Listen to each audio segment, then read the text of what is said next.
2 விளக்கு இட்லி அரிசி, 1 விளக்கு பச்சை அரிசி 5020. இதில் பாதி உளுந்தம் பருப்பு, 4 வெந்தயம் போட்டு அரைச்சி வச்ச மாவு. கார பணியாரம் செய்கிறது எப்படின்னு பார்க்கலாம். அடுப்பில் கொஞ்சம் எண்ணெய் ஊற்றி வச்சுருக்கேன். அதில் கடுகு உளுந்தம் பருப்பு, கடலைப்பருப்பு,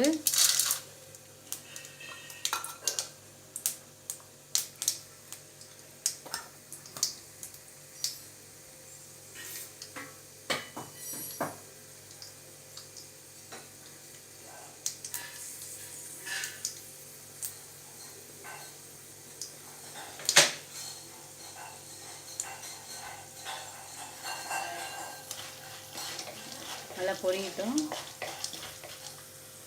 பொரிஞ்சோன்னே ஒரு 3 பெரிய வெங்காயம், ஒரு குடமிளகா, கொத்தமல்லி கட் பண்ணி வச்சுருக்கேன்.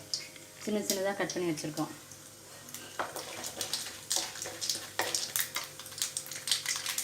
வெங்காயத்தை போட்டுக்கலாம்.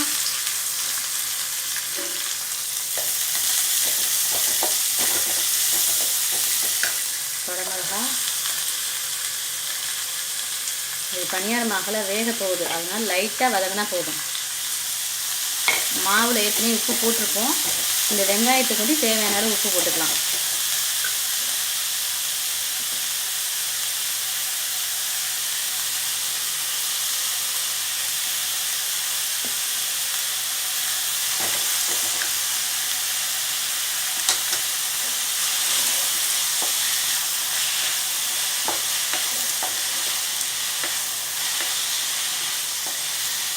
ரொம்ப வணக்கம்னு அவசியம் இல்லை, அடுப்பை நிறுத்திடலாம். இப்போ மாவில் கலந்துடலாம்.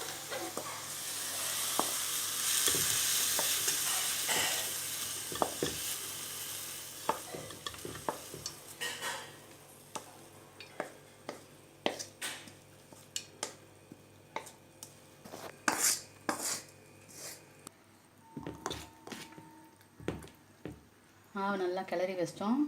அடுப்பில் பனியார சட்டி வச்சு சிம்மில் வைக்கணும். வேகமாக ஹை ஃப்ளேமில் வைக்கக்கூடாது. இப்போ எண்ணெய் ஊற்றிக்கலாம்.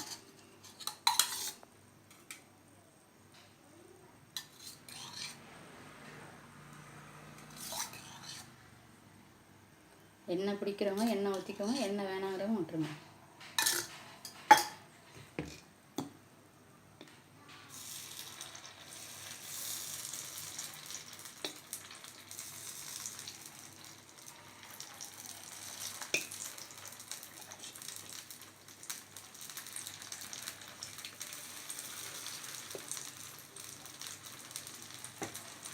நல்லா ஒரு 5 நிமிஷம் சிம்மிலே வேகட்டும். அப்புறம் திருப்பி விடலாம். மாவு நல்லா இதாகிடுச்சு. இப்போ திருப்பி விடலாம்.